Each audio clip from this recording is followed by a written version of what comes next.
Mr. Gossett, it would be an honor and a pleasure if you would grace us with some words of wisdom for all of the folks who are assembled here today. Let's give it to Gossett. Go ahead. Oscar award-winning actor and philanthropist, activist, Lou Gossett Jr.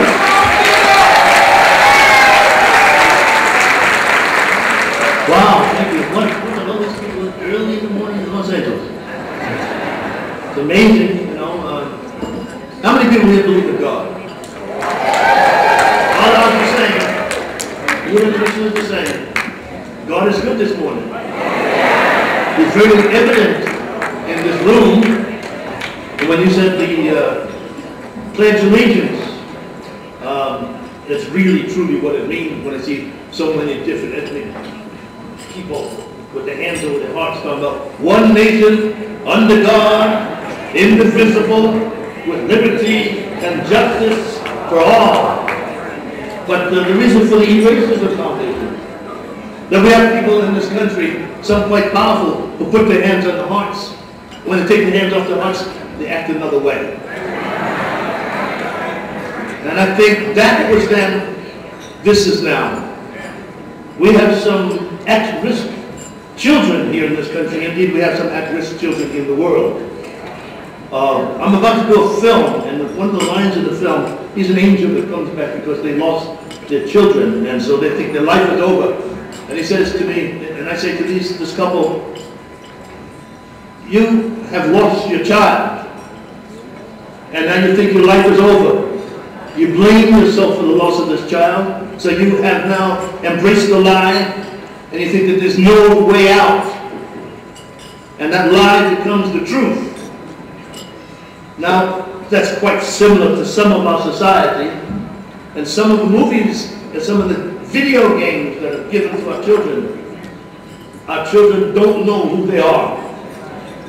They're not taught like the old days, how to behave, what to respect, the elders and the opposite sex in themselves. That used to be the first thing that I learned back after the Depression in Brooklyn, New York. The neighborhood and the family was intact. One summer I'd go down to Georgia and work on the farms, me and all my cousins, sometimes some 15 of us. There was no money, but sure was a whole lot of food. There was a lot of watermelon because we became watermelon experts. And we had to do slaughter hogs, had to feed the mules.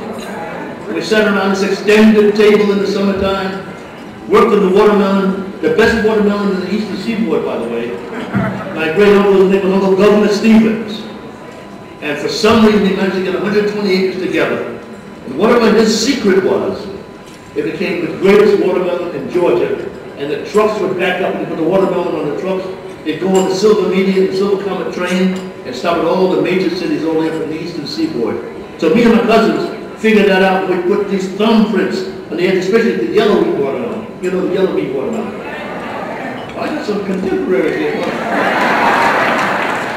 We put a little thumb initial on it and see if we could get to a restaurant to see if we could see those watermelon in the best restaurant. Now in Sardis, in New York, is one of the top restaurants. Opening night we go to Sardis, and I swear they had yellow wheat watermelon, that was a specialty, and my cousin's thumbnail print was on the edge of that watermelon. Talking about roots. But I come from the time, and you can identify, with 3 6s and black drag. That was before cancer. That was before all that, the sophisticated diseases.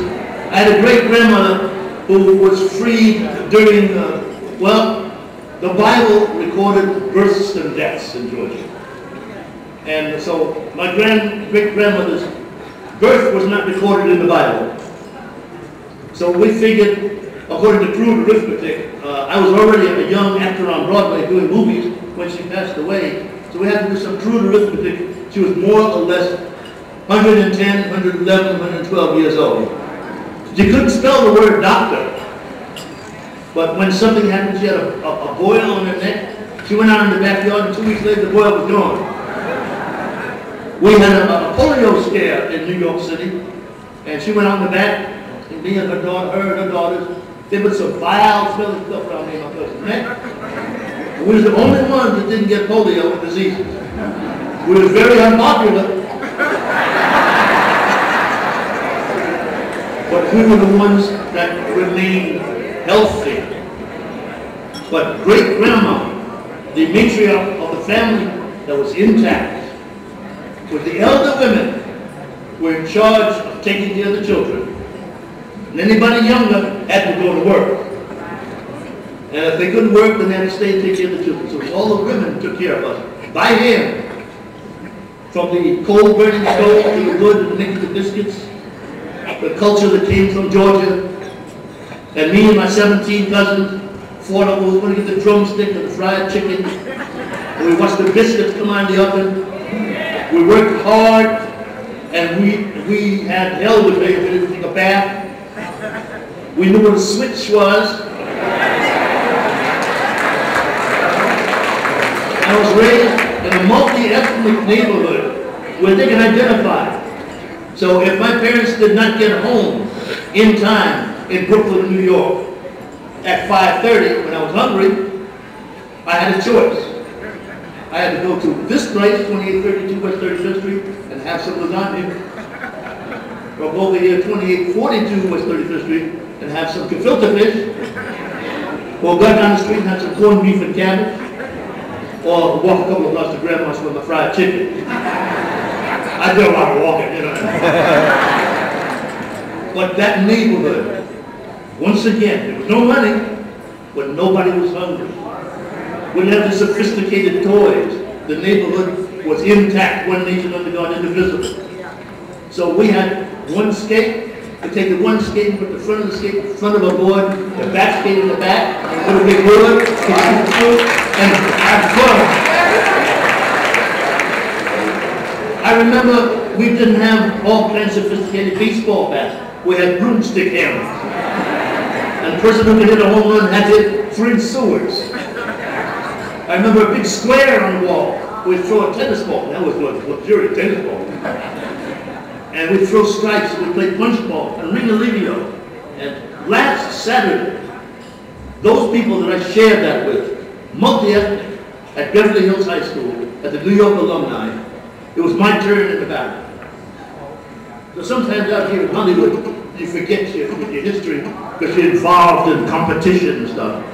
Those people, those friends, approximately 50 or 60-year-old friendships from those days, honored me.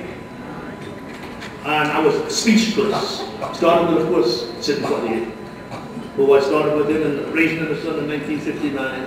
He was my hero. But what he taught me, being from the Caribbean, was the extended family of the neighborhood, cousins and aunts and uncles. Everybody took care of the neighborhood.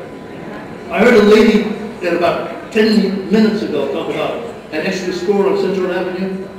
Back in the day, when Charlie Chaplin and Shirley Temple and Douglas Fairbanks Jr. and Clark Gable were finished where they were, they jumped in their Rolls Royces and came down to Central Avenue.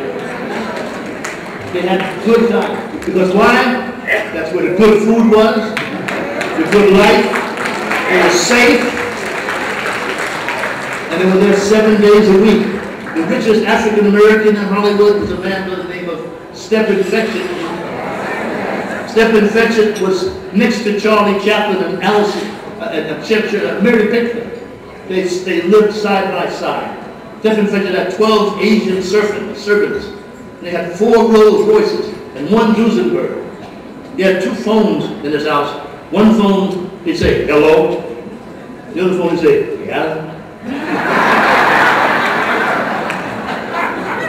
And he did 3 and 4 movies a day. He had a son that went to the Korean War. Because Stephen didn't have an extended family. The son went to the Korean War. That was one of the indications that the family started to disintegrate during the Korean War. And he came back ashamed of his father being an Uncle Tom. And his father wanted to teach his son one thing, that if you have hope and faith, no matter what it looks like in your present time, You will always win, and faith in God is most important when things are to work.